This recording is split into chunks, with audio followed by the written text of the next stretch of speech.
Hey everyone, the live show is this Saturday, February 27th. Go to creeklic.com for more information. Henry's back in town.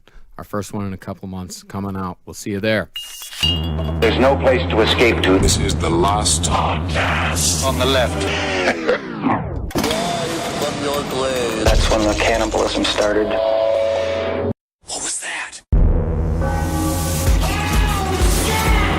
If Obama killed Scalia, why didn't he just leave a naked dead boy in there with him as well? I don't know. Maybe they ran out. Yeah. And like a fake diary just being like, Filipino cum. It's like, please cover my Pop-Tart. Agent Roger, you brought the dead boy, right? God damn it, Agent Roger, you're off the force. I left it at the Popeyes. All right, welcome to the last podcast on the left, everyone. I am Ben Kissel, as always, staring at the beautiful Marcus Parks. Hey. With us finally back from disgusting Los Angeles. I was trying to fake the 9/11 crash, but then I was going to drop off the passports next to the World Trade Center, but oh God, I left it at the Dunkin' Donuts. Oh, these slippery fingers of mine. Is that what you were discussing while you were there speaking with models and things like that? Oh yeah, making money. I think you were making less friends somehow. Yes. You went there with 0 friends and you came back with -5 friends. No, I spent a great time with Mary and Andrew Parker. We went out and we saw the Nicole Brown Simpson house, and it was, I'll say, fun. We had fun. Sure. But then we showed up. So we showed up to the Nicole Brown Simpson house. We were looking for the proper address. Right. So we're sitting there and we're like, okay, should we take some pictures? And we're like, okay, yeah, we're going to pose like, Nicole Brown. We're going to pose like Ron like the Goldman. 2 victims of a murder. Heinous murder. We're having fun. Okay. We're having fun. And then all of a sudden this woman comes out of her car. And we're like, okay, we're about to get shut down. And it was just some normal kind of suburbanite woman, like full updo, like dressed like she just come from the office. She was just like, she's like, which one of these is the Nicole Brown Simpson house? Oh we're like, this is God. awesome. We're all like this. It is so nice the world treats death with such respect. Yeah. Anyway, time for Dean Coral Part 3. Well, before we get back into the story of Dean Kroll, we're going to talk a little bit about sexual sadism. Oh, it's sadist. I thought it was sexual sadist, but I was thinking about my life. No, never do that. You are a sexual sadist. Oh, I see. And I think that's a really good name for your comedy album. Oh, I see. Okay, yeah, we'll go with that. Now, sexual sadism is defined as a paraphilia in which the experience of causing extreme pain, suffering, or humiliation gives the sadist sexual pleasure. Now, a paraphilia is a sexual predilection that is outside the normal quote-unquote boundaries of sexuality, correct? A fetish. Yes. The DSM-5 defines, I think, 4 or 5 different paraphilias as a separate mental illness: sadism, exhibitionism, pedophilia is another one, and then the 6th one is all other philias. What's the DSM-5? The DSM-5 is the handbook for mental illness. Yeah, it's like the guidebook. It's if you're cuckoo or not. Basically, it goes as a checklist. Like if you go in and you're like, I see a talking rabbit, it tells me to illustrate itself, and I hear radio noises in my head, and I have night sweats. They'll be like, well, you also don't have. Oh, you don't think your feet are too big? You're not quite as schizophrenic. Right. You have to go through, you have to do like there'd be like 9 symptoms of schizophrenia, and you'd have to get like 5 to be then clinically schizophrenic. For what you just described, I think they flipped to the C's, and you're a cartoonist, which is kind of exciting. Turns out you're just really artistic. That's the plots of the movie Harvey. Yes, exactly. Now, while the behavior of the vast majority of sadists are ultimately harmless, as they're usually able to confine their behavior to consensual experiences with other adults, when combined with antisocial personality disorder, sexual sadism can be responsible for almost unimaginable cruelty. Think BTK. BTK is a perfect example of a sexual sadist that also has anti-personality disorder. These people, it's pretty much any sort of conscience is wiped completely clean with them. Well, that's the problem with even saying sadism is harmless, is because it so quickly can escalate. Because you're looking at people that discover from a very young age, literally as young as 4 years old, that signs of pain make them sexually aroused. And once that starts, because think about it, it's just been like, I used to use a normal, I guess, quote unquote normal, a cisgendered idea. This is fun. Is that a fun? I hate the word. No, but it's fine. Go on. But I, the first time I jerked off, it was to Jenny McCarthy. on a TV guide. And now I can walk past a TV guide without jerking off easy. You know what's so amazing is that you were constantly making sigils and you didn't even know it because now you're on television. Boom.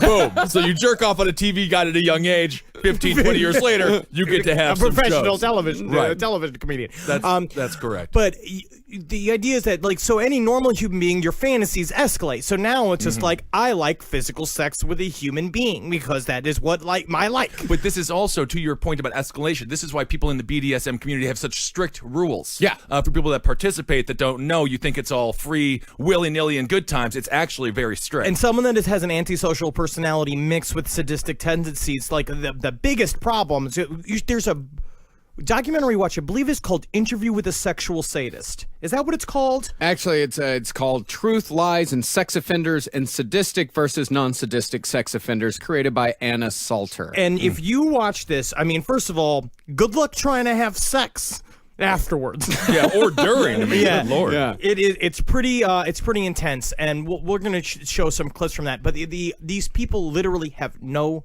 empathy. They cannot feel empathy because the idea of empathy would disturb them getting a boner. So the other thing about the sexual sadist is fantasy. Fantasy plays a gigantic part in sexual sadism. Most of them, the fantasy, it stops at pornography, writing sadistic stories, drawing sadistic type of situations, but some take it into the realm of rape and murder. It's really interesting. Someone was talking about the natural escalation of sadism in a child, and they say the way they know it is that, like, you know, they would cry a lot as a baby, and then obviously when a baby's like crying for attention, it was like this weird thing where they would pick up the baby a lot, and it would start like that, and it would all of a sudden just stop crying and just eerily stare at you. And then the other thing is stuff like watching kids draw on like pictures of nude women that they would show them. It's like once they started like in juvenile centers, like kids that were convicted of violent crimes, they were giving them pictures of women, like either like women or men, and be like, you know, draw how you feel, like how you like, you know, like what do these make you feel? And they would draw a woman covered in chains wrapped around her ankles and her like wrists and shit like that. It starts at like 6. 53% of males who are sexual sadists, they report an interest in sexual sadism before the act of 15. It definitely comes on very early. And then once the sexual sadist has crossed the line from just fantasy into rape and or murder, it is extremely difficult, if not impossible, for them to stop, and it only increases. We have a sound clip here from a professed sexual sadist pedophile. He's going to talk to us about escalation, and a warning, this is extremely rough. I had been fantasizing about killing a victim during the course of rape or molest about 5 or 6 months, all during the course of the molestation of my stepson when I was using the Ziploc, the plastic bag over his head. I had fantasized, thought about killing him, letting him go ahead and suffocate during the process of the molestation.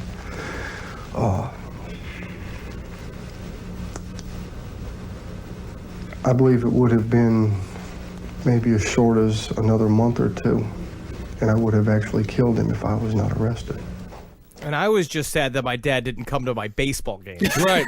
Yeah. That is rough. It's rough to joke. It's very rough to joke about. I mean, this guy, if you watch the full interview with him, it's about 10 minutes long. He talks about he had over 300 victims. Yes, he is truly a monster. And then you also, like, the way he talks too, which is very chilling, is how distanced he has made himself from his crimes. And when he's talked about what he did to his stepson, it's absolutely, it's mind-boggling. It's so cruel. It's horrifying. Oh. And we're gonna see the same train of thought in Dean Corll, which is why we wanted to start here, because Marcus and I were talking for a while about like Dean Corll is now a prototype of a type of killer. Like we see with John Wayne Gacy, we see with like these boy killers, these guys that like kill for the rush of it. Because that's what they describe in this interview. and in other interviews with other pedophiles and sadistic sexual criminals in that interview, they talk about the buzz they get from doing the action is something that they can't replace with drugs. And we were like, why would Dean Corll do it? As far as the escalation goes, Dean Corll is very similar, or at least one investigator believes that Dean Corll is very similar to John Wayne Gacy, because John Wayne Gacy, as we know, pretty much accidentally killed a boy. And with Dean Corll, one investigator believes that Dean Corll's first murder was probably a cover-up, because a lot of pedophiles, they tend to take great care to not make any sort of physical mark upon the victim. Because there's also two different types of the sexual offender when it comes to pedophilia, which is sadistic and non-sadistic. The non-sadistic a lot of times believes, because it comes from a chain of molesting, they've been molested as children, and they believe that's the only way that was the only time they ever received love. Right. And so they view their act as an act of love, where a sadistic criminal like Dean Corll believes that that it's the pain is what they're going for. Right, but they can also eventually justify themselves by saying that the pain is what the kids want. Yes. Like, they can eventually get to a point where they have to lie to themselves so much to be able to still do this that they have to say, it's like, well, he's not really screaming. Yeah. Like, he's screaming, but it's not really hurting. It's like going to the gym. Yeah, or giving a kid black licorice when they look disgusted and sad, but you're like, they love it. It's really sweet. They can't get enough of black licorice. Sure. Do you do this? No, I don't do any of this. Well,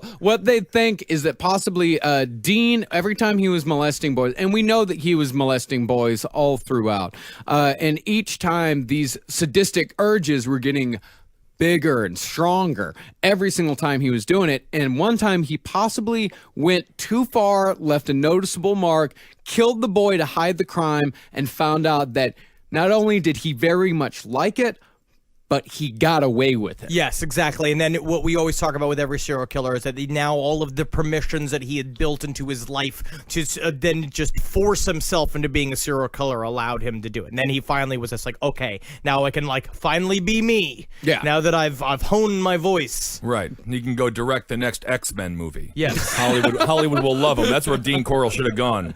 Now let's get back to Dean Corll's story. And now is when we're going to bring in Dean Corll's second and much more valuable accomplice, Wayne Henley, or Elmer Wayne Henley Jr., if you want to get real Texas. He doesn't like the Elmer. He cut the Elmer afterwards. I'm going to say he made the right choice. Wayne Henley's a much better stage name. Wayne Henley sounds like you're in a band. You have wavy hair. You constantly drive in a Corvette. Elmer Wayne Henley? Sounds like an accomplice to a child murderer. Or a pig in the back seat. Like, literally not even a person. No, Wayne, he was originally supposed to be a victim. David Brooks, who you'll remember from the last episode as Dean Corll's first accomplice, had been friends with Wayne for years, and Wayne fit the victim profile to a T. Buck teeth, rangy, wearing Wranglers. He had long blonde hair, which is true, and then a happy trail. Kind of looked like Mitch Hedberg, huh? Yes. For Wayne Henley, early life was rough, but not the worst that we've ever covered. His mother was strict, but not unreasonably so. His father was an abusive drunk, but not that abusive. And the father left when Wayne was in junior high. He also got in trouble with the law here and there. He had a breaking and entering charge along with assault with a deadly weapon. And like a lot of other serial killers, like Jeffrey Dahmer, Wayne was pretty hardcore alcoholic, hardcore teenage alcoholic.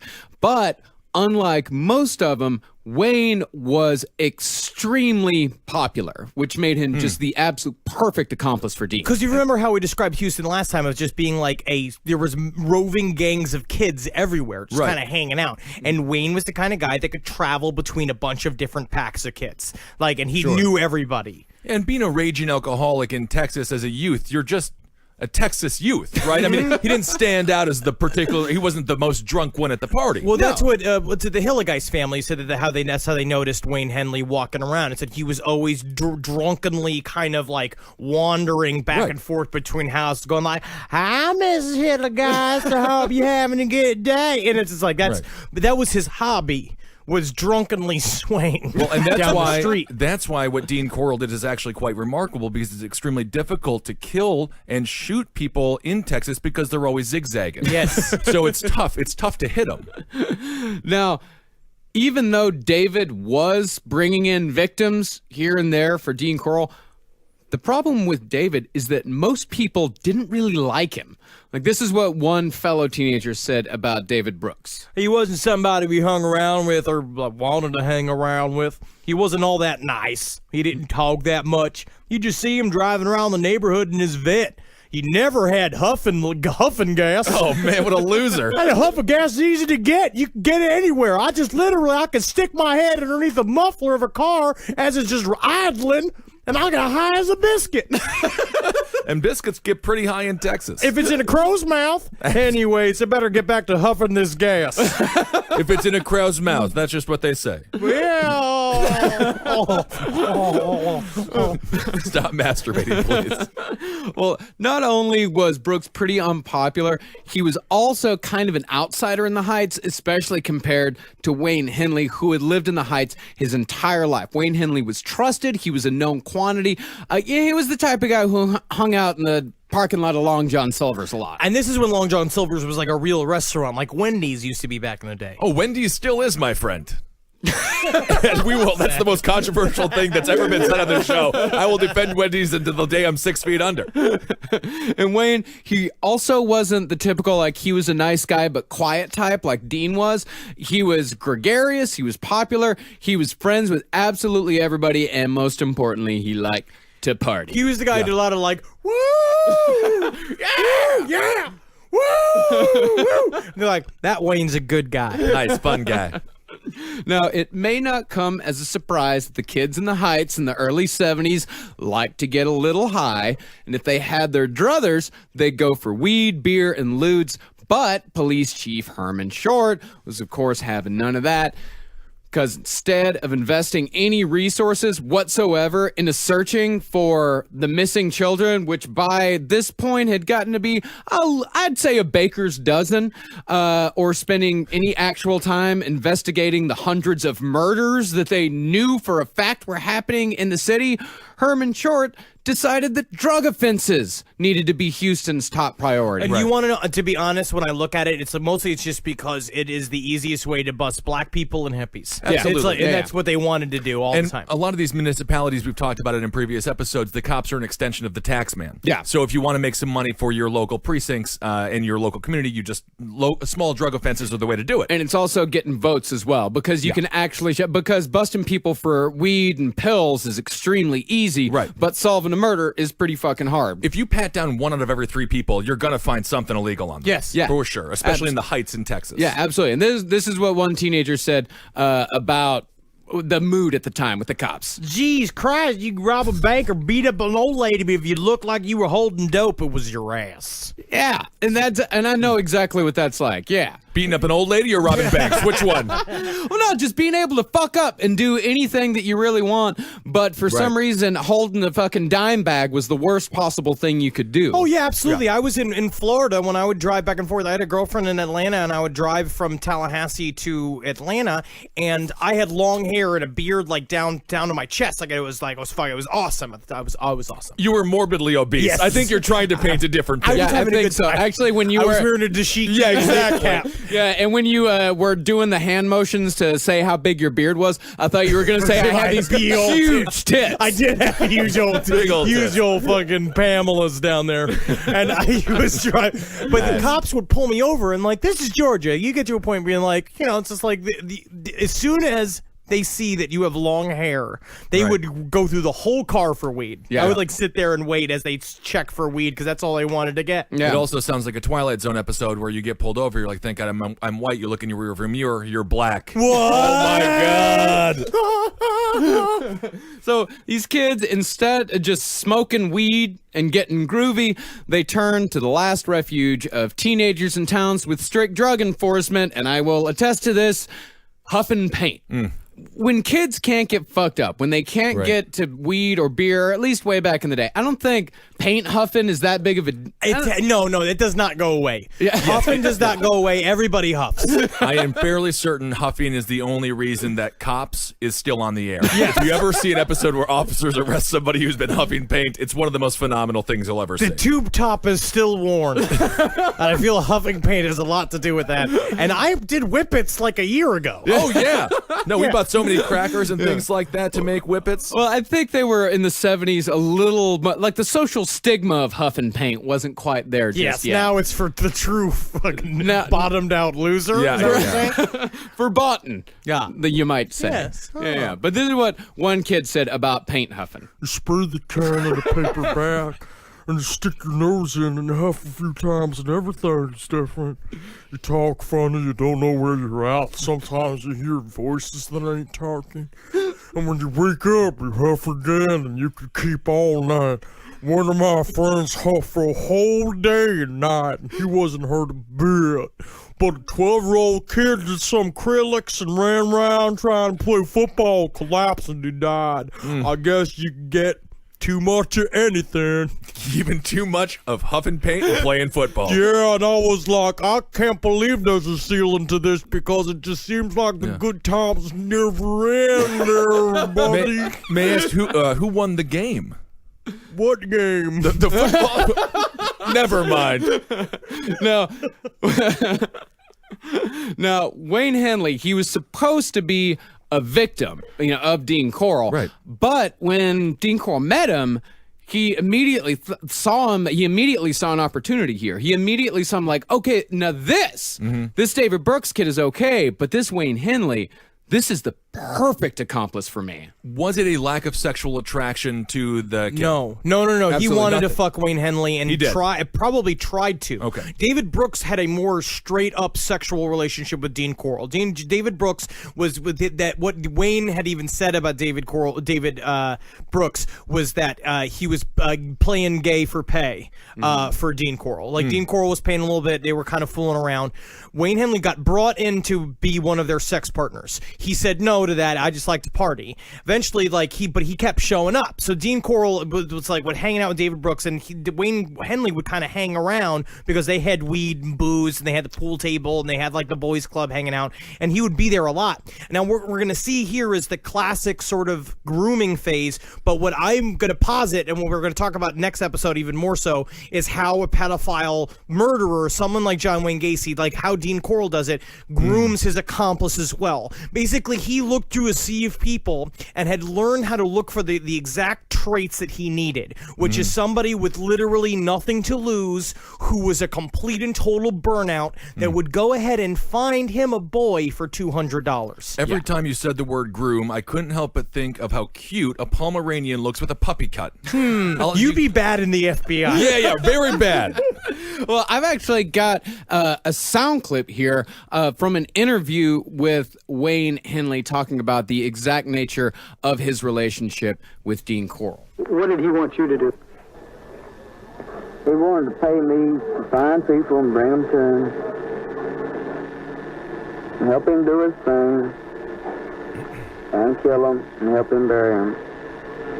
Did you? I'll pay you. He was going to pay you. How much would he pay you per person? I don't know. He said $1,500 once. $1,500 a person. That's what he said. He talks about it like it's boring. Well, Yeah, well, he has no feelings. Well, Right. if you actually see the video clip, he's in the back of a police car with his face in his hands, I see. holding a cigarette. Right, yes. Yeah, I mean the actual context of it is a little different, and it's very soon after he got caught. And of course, he's holding a Marlboro because Big Tobacco never Big fails to seize an tobacco is the opportunity to problem. advertise. This is what I'm saying. Think about it. Jesus, yeah. It's once they switch from girls in bikinis with beach balls, and all of a sudden you have snarled loners smoking cigarettes because they're like, let's play to the audience that loves us. That's right. That was specific to the Texas audience. Well, Wayne Henley said that he held off on saying yes to Dean Corll for, I mean, he said he goes between saying he held off for a month to saying that he held off for a year. But in reality, it's more likely for about a month. He's like, I don't think I'm going to bring this guy kids for about $1,500. But it's because the problem is that if he had said no, but we now know that if he had said no, Dean Corll would have killed him. Yeah, Dean Corll definitely would. And there's no telling how many kids that Dean Corll made this offer to before Wayne Henley finally said yes. And what you're going to look at, this is just sort of him letting out the line. He was just letting out the line, letting Wayne kind of figure out but he was definitely going to kill him either way. Like Wayne Henley was going to end up in the fucking boat shed. I'm not going to give him too much credit for willpower. You know, most people go 90 years with never delivering a child to a sexual sadist who will then have sex with them or sell them into a sex ring, whatever. Most people just die without doing that. Different strokes for different folks. Oh, I see. That's everybody's got everybody's got to hustle, Ben. Okay. So. No, I think he was only looking for an excuse, and about a month later, he got that excuse because Wayne Henley, like I said earlier, his stepfather left, and so he had a mom, he had two brothers, and of course his mother couldn't support all of these kids on her meager salary, so Wayne Henley finally had the excuse, I can bring this guy boys, and I can make money for my family. But I will also say that is a part of what shows Wayne Henley's true colors, as I think it's exactly the things he gave himself permission. Yeah, and up until at this point is that he had done this. He gave Wayne Henley the same spiel that he gave Brooks, where he said, "We're running heists." So at first they broke into a couple places and stole some things, and then he said, "Oh, actually, I work for this pedophile ring. I work for this child slavery ring." Yeah. And he was like, "Okay," kind of like slowly accepting it until finally he was like, "No, I kill him." Right. No, I just kill him, and then you have to. Then it's just too late. Yeah. And now a quick word from our sponsor. Today's episode of Last Podcast on the Left is brought to you by Casper Mattresses, obsessively engineered American-made mattresses at a shockingly fair price. And now you can get $50 toward any mattress purchase by going to Casper.com/LEFT and using the code LEFT. See, Casper brings together two comfy technologies for better nights and brighter days. That's latex foam and memory foam. They've also got a risk-free trial and a wonderful return policy. They'll deliver it straight to your door. You can try it for 100 days, and if you're not happy, they'll pick it back up. That's $500 for a twin-size mattress and $950 for a king-sized mattress. You compare that to industry averages, that's an outstanding price point. So get $50 towards any mattress purchase by going to Casper.com/LEFT and using the code LEFT. Terms and conditions apply. And now back to the show. So Wayne Henley's first lure for Dean Corll was 17-year-old Willard Branch. Wayne said that he and Corll picked up the boy and took him back to Corll's apartment under the guise of all of them getting a little baked for the evening. Think about how much fun that could have been. Yeah, just getting stoned with a bunch of psychopaths? Yeah, just Dean Corll just fucking wavering and staring at you the whole time like you're a fucking lamb flank. Right. Yum, yum, yum. Always going like yum, yum, and accidentally spilling like a spice thing on you. Man, uh-oh. Better get some of that off. You don't want you smelling like a Thanksgiving dinner, you know? That's right. And after everyone got super high, Corll and Henley, playing out a plan that had been devised beforehand, tricked the boy into putting handcuffs on himself. It's John Wayne Gacy. It's the rope trick. Yeah, and both Dean Corll and Wayne Henley, their little trick was that they had hidden the key in their pocket. So they both went like, hey, look, this handcuff trick. Oh, my God, I can get out. Both of them did. And this kid's like, yeah, man, I can fucking do that. I can get out of them. Let me try. Oh, man, I'm stuck. Weird. Guys, oh, that's a cool looking sled. It is, I gotta say, other than what happens next, it is fun to do when you're stoned. We did that. We've played with handcuffs stoned and walking around, but that's also three consenting adults doing it together, having a good time doing it. Not about to murder one another. No, or just having a good laugh. One. Yeah. You remember that one night, and then we played with handcuffs, and then we did Bloody Mary? We were like blackout drunk, and then that buddy Keith came over, and then he passed out in the kitchen, and now he's a physicist. By definition, because we were blackout drunk, I do not remember. But I think that's a good thing. So this kid, once he was restrained, he was dragged back to Dean Corll's room as Wayne walked out the door. Wayne returned the next day, where Corll, as promised, gave Wayne $200 for his services and once again assured him, no, I did not murder that boy. No, I did not murder the boy. Actually, you just missed the sex slave guys. They were is that just right? here. And Barney's hilarious. I wish you could. He was telling me this funny story about how this kid was trying to get out of the van, and so he went around him and just fucking shocked him with a cattle prod like you do, you know? Yeah. And then he died of a fucking heart attack right in the van. I was like, get the fuck out of here. This guy. I was here the whole time. I was here the whole time. But I didn't. Hey, have you seen my sled? I got this new sled. Oh, is that right? Oh, isn't that something? Any more weed around? So Henley's next lure would be an actual friend of his from Long John Silver's, a teenager named Frank Aguirre. And after Frank's late night shift at Long John Silver's ended one night, Henley convinced him to come back to Dean's to get a little bit wasted. And Frank trusted his friend and, like the boy before, also got locked into the handcuffs. And Henley claims that at this point he had second thoughts about, selling his lifelong friend into sex slavery. Weird. Yeah. That seems crazy. At this point, you're just being like, you have a job now, Wayne. Right. And the guy who was in the handcuffs was having second thoughts about his career at Long John Silver. Yeah, exactly. Everyone was overthinking it. Yeah, Frank was really sick of doing the upsell, telling like, well, if you're going to get the fried cod, then you might as well get the popcorn shrimp. Why wouldn't you? Everybody's got different problems at their job. That's right. So Henley, he said that he tried to convince Coral to not sell the boy into the sex slavery ring. And this is when Coral decided that it was a good time to tell Wayne that actually, you know what, there actually is no boy slavery ring. I'm totally killing these boys. And also, by the way, I also killed that other lifelong friend of yours that went missing last year. And Wayne said, huh. Isn't that something? Wow. No shit. So you mean I've been hoodwinked?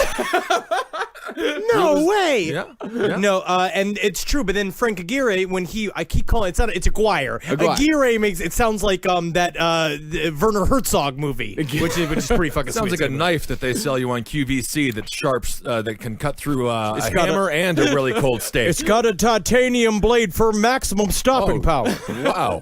But he is It's very interesting how when Frank Aguirre went missing, they were like, there's no way he's going to be gone because number one, he's like a buddy of him owed him $10 right. straight up. And they're like, and Frank's one to never forget alone. Yeah. And then also he had a check waiting for him at Long John Silver's. And he also had a beautiful girlfriend, Rhonda, that was waiting for him to ask her to marry him. Yeah. And he also left his Rambler, his Dodge Rambler in the parking lot of Long John Silver's. So I think we can all agree the big winner of the story, Rhonda.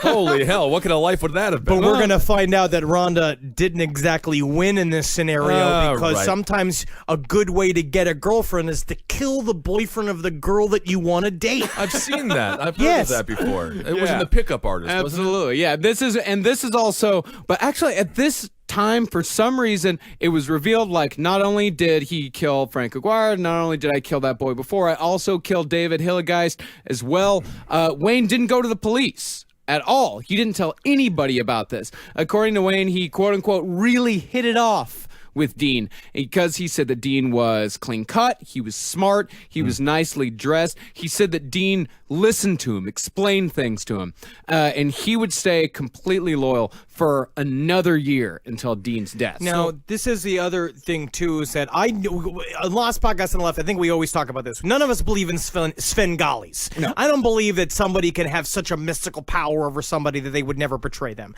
I think Wayne Henley was in there because he finally had the permission to be the career criminal that he always wanted to be. And now he's like a real Texas outlaw. Like, you get to go and you're roving in this pack of dudes that have like a secret. And he's also never had a real father. Like, his father beat the shit out of him. So he only has his dad he can like, that he can be his henchman to. And he likes being a henchman because he gets all the booze and weed that he wants. And he gets to go around and kind of hold this thing over the head over everybody in town. He's somebody special now. I do like the booze and weed part, but I think if Dean would have taught him how to install shower curtain rings, he also would have done that for a living. Yes. Like, don't you think? Yes, Dean had a lot of power. He needed a father figure. Right. So, but Dean could have not led him into the child murder thing. Yeah, exactly. He could have taught him how to make pralines. Oh, great. I love a good praline. Absolutely. He could have taught him how to make chainsaw ice sculptures out in the middle of Montana. That would have been lovely. You know, a lot of snow in Texas. Custom furniture. Yeah. Anything else. There's a lot of options here besides boy murder. rate. Most other, pretty much anything else. There's a lot of options. You always remember that. If you think you have no other option but boy murder, you can get into hosting a podcast. Boom. Why not? Now, around the time that Wayne Henley was added to the duo of Brooks and Coral, Dean turned 30 years old. And Dean had a bit of a quarter-life crisis. This is a thing that we don't really talk about with Dean Coral because there's not much known really about him because he died before he was even convicted of any of these crimes or talked about these crimes.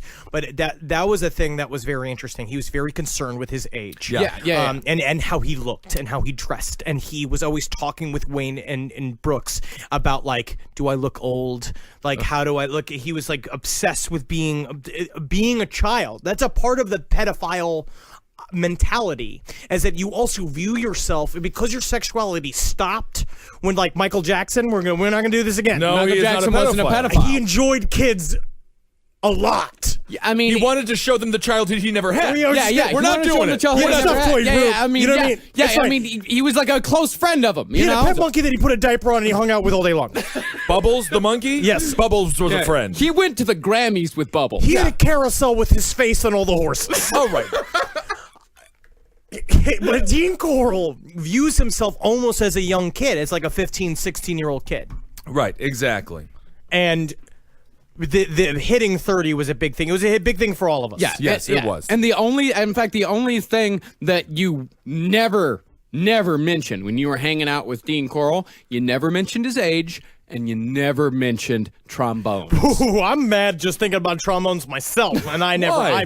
I'm just trombones make me mad. What's wrong with the trombone? They got puffy ear or puffy cheeks coming out of them and everything. I think it's a dumb instrument. Oh, No. it's not a dumb. It's a big band All instrument. the only thing can do is appropriately is the sounds of erections going up and going down. That's all you need. That is all it can do. It's a slide whistle. It is a glorified slide whistle. I love trombones. Everyone loves trombones. But the reason why he hated it, because kids would give him shit because that's all he did in high school, remember? All he did was make pralines, make squirrel jewelry, and play the trombone all day long. All day fucking long, candy and trombones. Which is very easy to make fun of. yeah. So after 30, Coral withdrew almost completely from the adult world. He only interacted with people other than teenagers when he was at work, and even the people that he worked with didn't have a hell of a whole lot to say about him. The most one of them had to say about him was, now I know where a lot of our nylon cord went. That's really funny, Daniel. Now, will you please get back to stocking those shelves? That's a good Texas joke.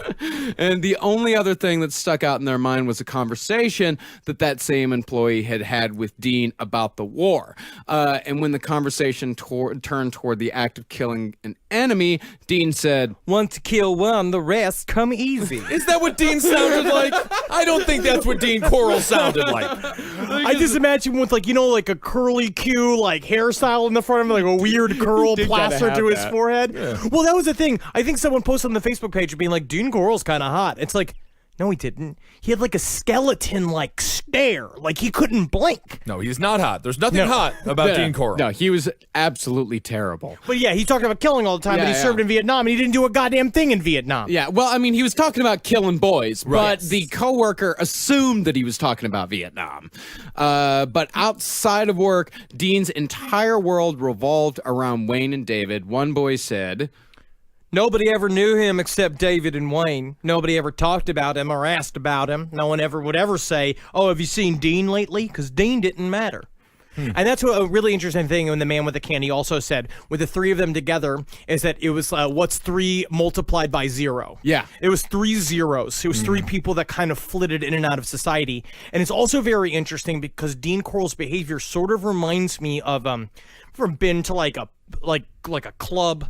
It's like that kind of No, never have. But you know what I mean? Like when you go to a club and you go and there's like a guy sitting on the back in like sunglasses that nobody knows, but then for some reason it's like it's all in his dime. Like when you hang out with Right. like actors and shit, they're like, oh, that's McGuire over there. But like, don't talk to McGuire. And I'm just like, well, what does McGuire do? And he's just like, he does. Yeah. He You're like, slips out what? the back door without paying the bill. But he's like paying for everything. He's one of those guys. He fancied himself now like a party host kind of, and he would come and mix various people together like it was the fucking Andy Warhol's factory, and he would stimulate conversation. But really, he was making a Right. rape thing. Well, that was the thing about Dean, is that no one even said that Dean was enigmatic. No. Like, no one, absolutely no one even cared about him. To the point where Dean, Wayne, and David, they would spend their afternoons going to Long John Silver's, hanging out with all the junior high kids. And they would only hang out with the junior high kids. That's got to be creepy as fuck. Were there any other restaurants?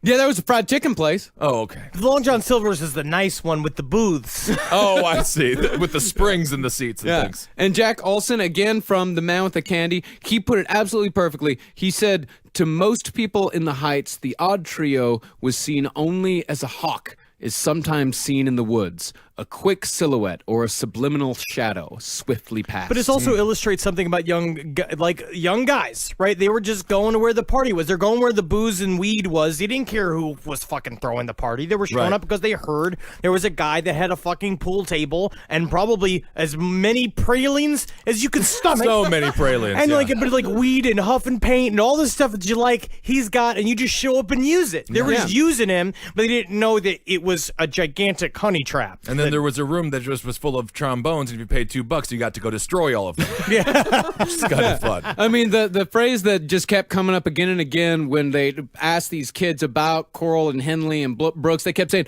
who gives a shit? You know, because they'd say that they'd be hanging out, and Dean he'd only talk to Wayne and David, and he'd say some sort of weird cryptic remark. And That reminds me of that one time I raped that boy. What was that? And they all be like, ha ha ha, like laughing like it's a joke. And they're like, huh. Anyways, like back to just being like, oh, MASH is on. Nom, huh? Yeah, and they would just, they'd only really talk to each other. And these kids, they'd say, like, who gives a shit? And mostly they didn't give a shit was because they threw these sick-ass parties that everyone had a good time at. And they also, they had varying degrees of partying. They had pretty much two different kinds of partying. There was the 12 to 14 party that was candies and sodas. So they had the little X on their hands.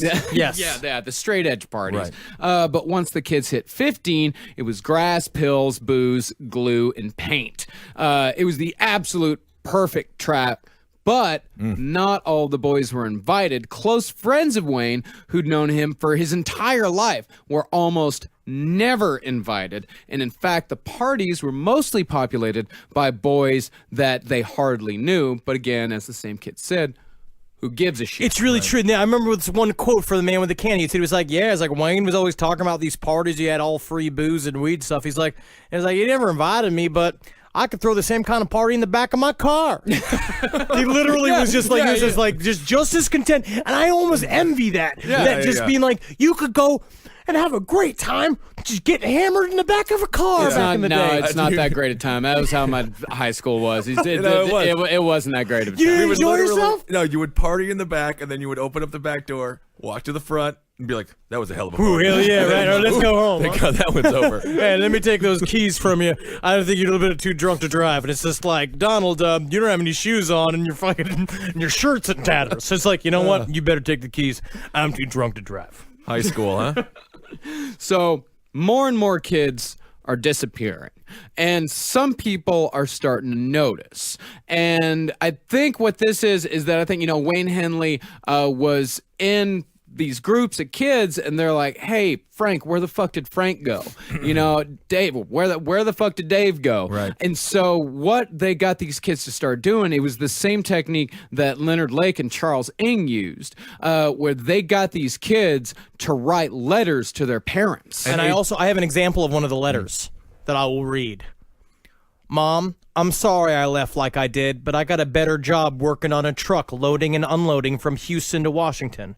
We should be back within 3 or 4 weeks. I'll either call you or see you then. Love, Johnny. I mean, what was he doing before, if that's the better job?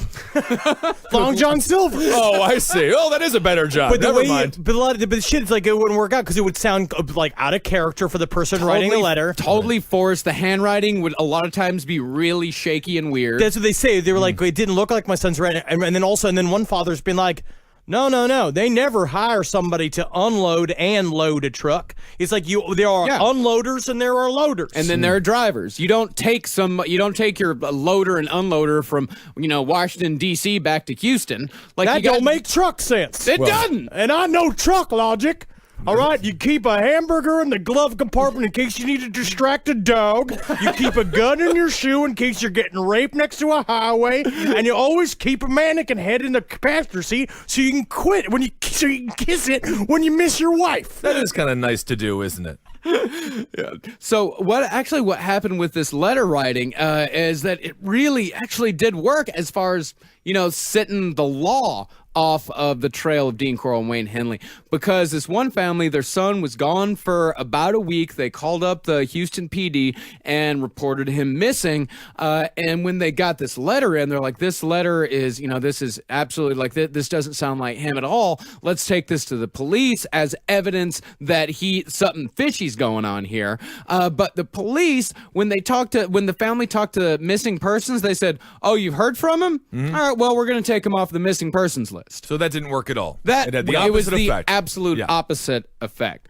As far as murder method went, some boys were strangled, others were shot, some got both. One kid was shot in the chest and left to bleed to death in Dean's bathtub. Another got a bullet in the head from Wayne that entered his forehead and came out his ear. The boy survived and came to a few minutes later and was only able to get out the words, "Wayne, please don't." And that was before Wayne and Dean strangled him to death together. Another boy was accidentally shot in the jaw and bled out all day as he was tortured before Dean finally strangled him to death. Well, that was a very interesting thing, too. Brooks talked about that specific murder where Wayne didn't mean to shoot him, where Wayne came in and was fucking around with a gun, like laughing and they were like joking around with each other in front of two guys. They're all tied up, and the gun just went off and blew the guy's jaw off, which really must have distracted Dean Corll, because he's like, I can't rape this boy. He looks like Gina Davis from Beetlejuice. Yeah, I guess that's sort of a workplace accident where you're in the child killing business. Well, one boy, Mark Scott, tried to fight back, and with one arm tied behind his back, he grabbed a knife and swung it at Dean. He barely broke the skin. He almost got him, but that was before Wayne pointed a pistol in his face. Mark gave up, dropped the knife, and was immediately choked to death by Dean. And this right here is very telling, because you'd think that the kid who tried to fight back, the kid who showed some resistance, you'd think that Dean would take pleasure in torturing that boy in particular. But rather, he was the only boy that Wayne killed immediately before torturing. It's very interesting with Dean Corll, because Wayne says this after the fact, which you're going to hear now some details about the torture, which are pretty fucking rough. But Dean Corll, apparently when he was doing these actions, he would literally be like, I love you. He loved these boys for allowing him to get these impulses out of him. It was very upsetting. The more he liked the boy, the longer the boy stayed alive. Yes. Mm-hmm. So, like, a kid would be like, I'm really happy I ate that last sandwich or drank his last beer because now I'm going to die in 4 hours, as opposed to the kid who let it be in the fridge. Yeah. Always be sassy to a guy holding a party, because you never want, when he's going to kill him. It's just like, that's me. It's just like, I make a lot of friends really easily. Man, I wouldn't want to have been on that sled. You'd be 7 days that would have kept you alive. Pee in a potted plant or something immediately. You make them laugh, though, and then you'll become an assistant. Yeah. Well, one kid, actually, he almost escaped through a kind gesture by David, who was like, hey, guy, why don't we get you out of here? Why don't we take you home? But the kid, when David was about to drop him off at his house, he wouldn't get out of the car. He said, no, man, I want to keep partying. Man. Let's go back to Dean's. And finally, David Brooks was like, fuck it. All right. He took him back, and Dean killed him. Oh, my. Yeah. It's always leave earlier than you think. Yeah. That's the other thing, too. You don't always have to be the last guy at the party. That's what I'd also say. It's sometimes cool to leave early. Yeah. Because it shows you got other things to do, and also sometimes you don't get tortured to death. Right. I think the last guy at all these parties was never left. They just never left. Yeah. They stayed there forever. Yeah. Now, the method of ending the life that these people used was fairly standard, strangle or shoot, but the methods of torture varied wildly. When police searched Dean's house, the first thing they found was an 18-inch double dildo They also found extremely thin glass rods that Coral had stolen from Houston Power and Lighting. Wayne said that Dean would shove them in his victims' urethras and snap them off inside. He would also pull out pubic hairs either with his fingers or pliers, and perhaps most disturbingly, he chewed off the genitals of one boy who had made him particularly angry. And police said when they found the actual penis and balls in the mass grave, they could tell that it had been ripped off in one. Now, do you think that then the police officer then turned to the other guy and said, like, that guy should have had a Snickers? Yeah, I think that was right. He was actually Marilyn Monroe, but he was cranky. That's rough. Yeah. You know, I mean, think about how mad you have to be. I mean, to gnaw off a boy's genitals? you know when I could see it? Have you ever been on the bank? Like on the phone of the bank, and then you know that they're fucking with you at the computer, and they know they just have to press a couple of buttons and they could get rid of all your debt, or they could really fix your problem, like they put a hold in your card for some reason. You know they just have to go Control-Alt-Delete, and then all of a sudden your problems are over. So the thing that gets you upset enough to gnaw off the genitals of a boy is a mundane activity that all of us go through. Inconvenient customer service calls. That's it. That's it. Everyone goes through that. Otherwise, I'm easy breezy. Okay. Now, the victims' mouths were usually taped, but Dean would sometimes blast his radio to drown out any sounds that might be made in the commission of his crimes. In case you're curious, the biggest hits of 1973 included Crocodile Rock by Elton John, Frankenstein by the Edgar Winter Group, and the surprise return of the Monster Mash to the top of the charts in June of 1973. The last one kind of fits to the theme, I guess. But can you imagine just being next door to Dean and hearing like, "You do the mash, you did the most." It's like, well, they're having some kind of Halloween party earlier over there. Hey, Jessica, let's get our vampire costumes and go over there to hang out. I like an early Halloween party. Now, if you're wondering how so many boys could possibly enter one single house, never to exit again, well, the reason why none of this stuff really ever came out and why nobody ever thought anything about Dean, why he had no police record whatsoever, he moved constantly. He averaged 5 to 6 addresses per year from 1968 to 1973. But some of these apartments did have a couple of warning signs. One apartment had 4 bullet holes in the front door, which the maintenance man repaired without question. Yeah, that's just a Texas doorknob, isn't it? Honestly, though, it seems like of all places, Texas, that would be easily explainable. I totally agree. Yeah, I mean, more than most, especially in Houston with one of the highest gun ownership rates in the nation at the time. Yeah. And a neighbor at a different house, he noticed that Dean spent a lot of time on his balcony with his binoculars watching children in the neighborhood.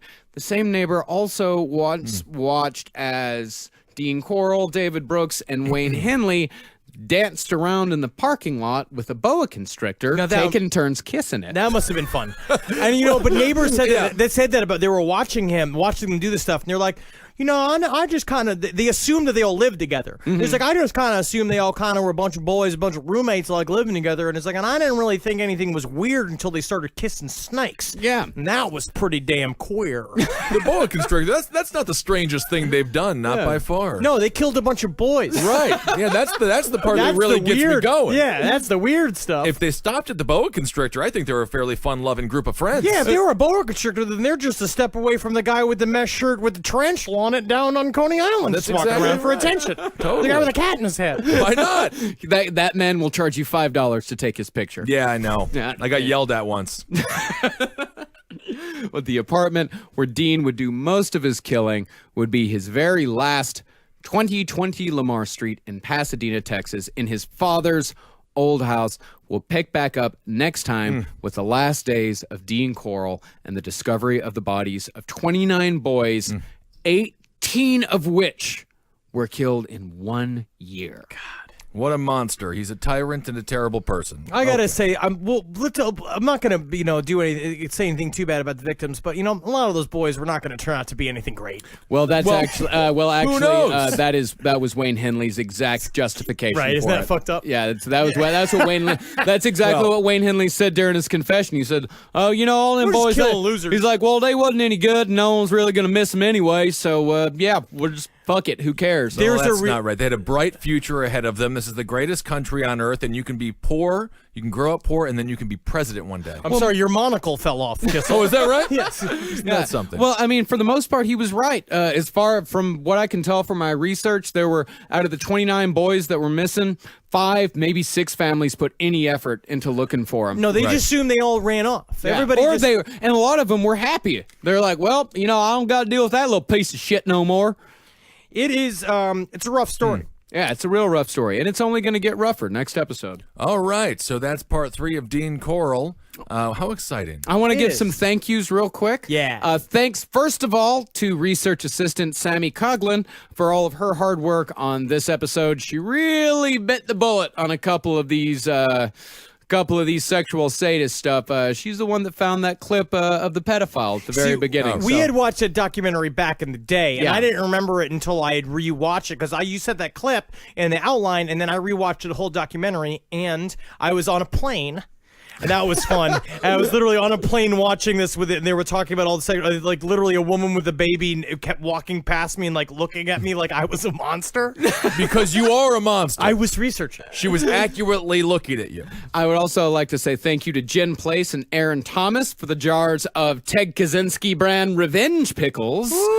Which I already had one jar. They are absolutely delicious. You ate a whole jar on your own? In one sitting. Yeah. It was great. It was dinner. Pickle dinner. You guys never had pickle dinner? It's not a thing, Marcus. No, it's not a thing. Pickle dinner is totally a thing. No. I'm not a bone-laden lizard dude. Yeah.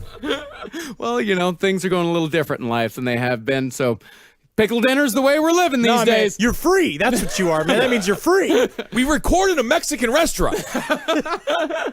I love pickles. Also want to thank Tom Bacon for the wall-mounted deer antlers that he sent me, which I will mount above the door to my room to ward off evil spirits. Hell yeah. And definitely thank you to Aaron in Georgia, who crocheted us 3 Lil Cthulhus. They're pretty amazing. cute. Yeah. And also little Cthulhus.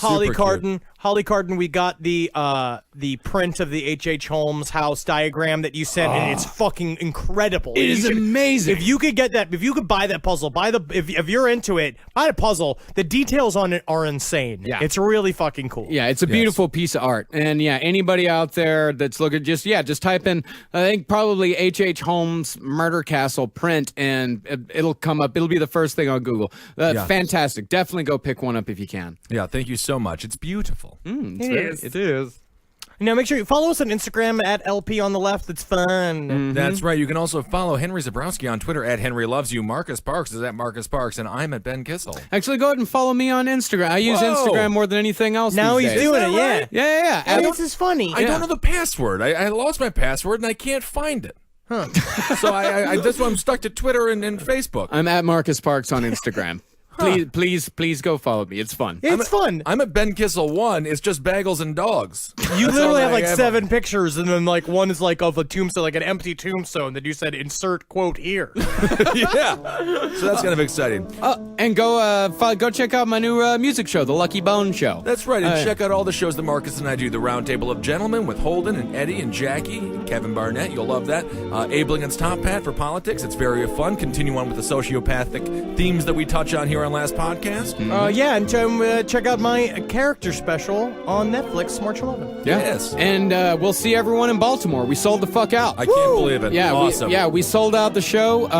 So yeah, man, this is fucking great. We'll see all y'all in Baltimore on March 5th. It's going to be fucking sweet. This Saturday, we have our live show right here at the Creek. Yep. Yeah, and I'll be here for that fucking shit. Yes. Fuck yeah, dude. Yeah, go to creeklic.com to get all of the details for the next live show. Hail Satan. And the Patreon page, of course. Yeah. Thank you guys so much for all that you have given to us. Thank you so fucking much. It's amazing. Howgie. All right, hail yourselves. Megustalations. Yes, please. Magustalations. right. For more shows like the one you just listened to, go to cavecomedyradio.com.